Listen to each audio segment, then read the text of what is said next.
Hi, I'm Jeff Nelson, Annual Pledge Drive Chair. And I'm Dale Anderson, heading the special campaign. Pledge Month will be a little different this year.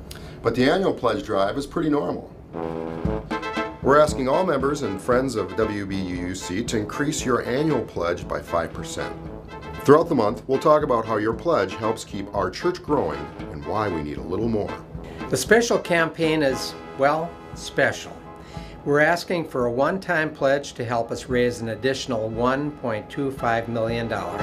I know, that's a lot of money. The special campaign will do two things: pay for a new heating, ventilation, and air conditioning system to make our building warmer, cooler, more efficient, and earth-friendly. We also want to reduce our mortgage balance. This will result in $40,000 a year in savings. That will go to our church and not the bank. We like to say, invest in our mission instead of our mortgage. We know it's a lot to ask, but the return on your contribution is priceless. More music and art programs, Extending our reach in the community, fair pay for our fabulous staff, and taking care of our building and our land. Welcome to Pledge Month.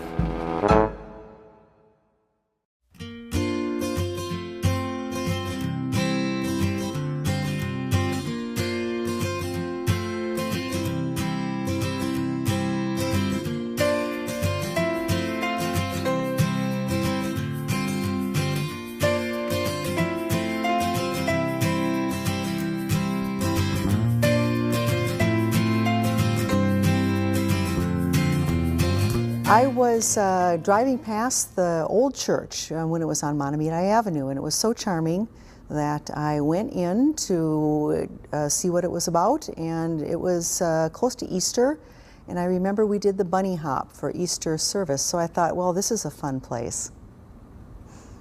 I think after Thilde was born, we had just kind of decided that we wanted to have the same experiences that we had on Sundays growing up, but we kind of wanted it to be a little bit different of an experience. So we went to a couple of different, I think we tried out a different Lutheran church, I think we tried a Methodist church. And then I think it was one Sunday we went to Unity over a summer. And I think after that we were like, let's just start going to a Unitarian church, to a UU church. So. And then we had been members at Unity in St. Paul when Luke was doing his internship, or whatever that's called, at Unity. And so I had taught a little bit of RE with him at Unity, and then we knew that he came here, and then we moved to White Bear, and so we were like, oh, we're so excited that there's a church that's UU where Luke is, and we're close to it, so. It's a little embarrassing to admit, but I was on a date, and just in the course of conversation, someone told me about a church where there was no dogma, nothing that I had to believe. That person didn't work out, but the church did. I was going to checking out Unity. I was looking at First Universalist, and our minister back at Neighborhood in Pasadena, Jim Nelson, is a native of Minneapolis, and he also knows Victoria, and he said, oh, you've got to check out White Bear. So we added White Bear to the list, and ultimately, when it came down to make a decision, we chose White Bear. So we had bought a house in St. Paul, we switched our membership to Unity, and that's where I began to really sink my teeth into Unitarian Universalism and lay leadership. The church has and was always a huge pillar in both my own life and my family's life. I think we were one of those types of members where you go once and then you sign up the next week. And so I have been here since the olden days. I was an attender for decades. I may be the longest attender on record because I don't think I signed the membership book until 2 or 3 years ago. My mother was raised more or less Protestant. My father was Jewish. And we were completely unchurched through our childhood, my brother and me.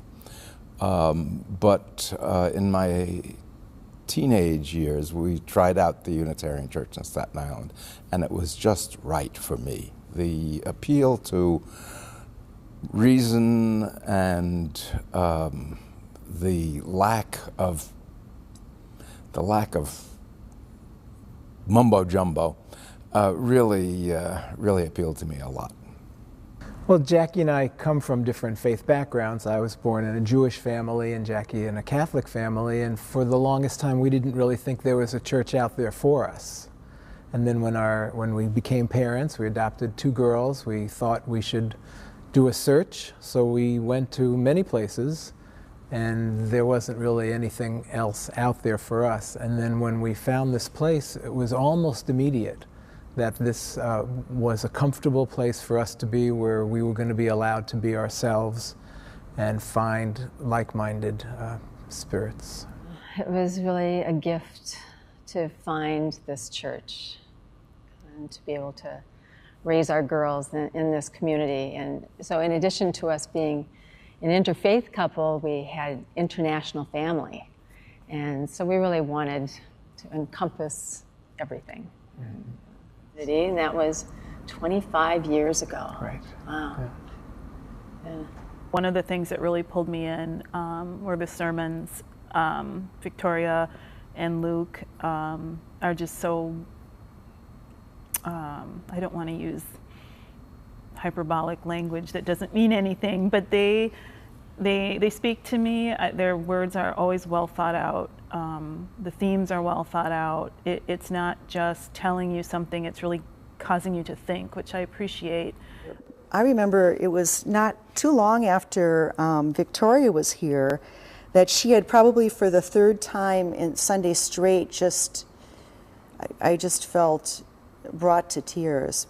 And I was struggling against crying publicly because it was so emotional for me, and that wasn't something that you certainly did in the churches that I brought up with, and so it was a trial for me. And I remember deciding that I would allow myself to cry, that I would be a crier if I was moved without struggling against it, because it was just so meaningful that I would respond even if I looked slightly crazy, which I had I sometimes do. Did you have that experience too? Yes, I echo that, and always forget to bring Kleenex too. Yeah. And people will offer them to you here, which is fantastic. And they'll you give don't them have to you be like embarrassed. this. Right, Like right. this. It's like, it's okay. No, just and let I'm me so cry. embarrassed, please. But yes, I had the exact same experience, for sure.